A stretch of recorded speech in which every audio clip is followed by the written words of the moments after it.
My way or the highway is President Uhuru Kenyatta's unequivocal message to the striking nurses. Or put another way, go back to work or else.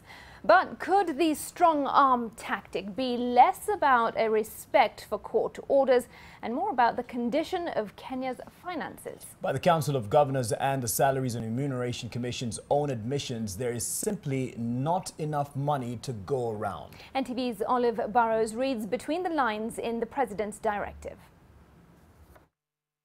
It is disheartening to hear officials of the nursing union declare that they will not obey court orders. The pot calling the kettle black, one could argue, given the number of times President Uhuru Kenyatta's administration has been censured for failing to abide by court orders.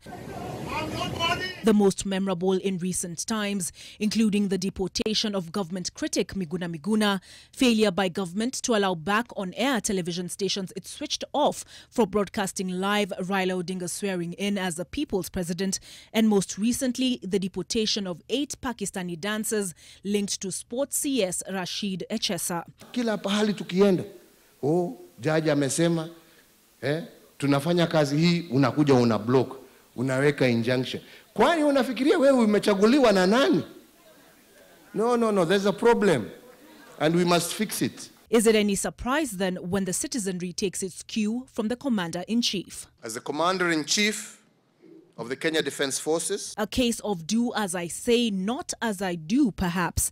Regardless or irregardless as the case may be, the unionists view it as another evasive maneuver on the road to answering the only real question to them: where is our money? In 2017, they were taken down in circles by the COG. Yeah? The COG purported to be signing a collective bargaining agreement with them. They went through the process for more than a year. Someone cannot take nurses for a ride in this country. And they're not the only ones. When we have done our job, then where is this SRC coming from? For instance, the CDF that MPs are in charge of, only 10% of CDF has been released.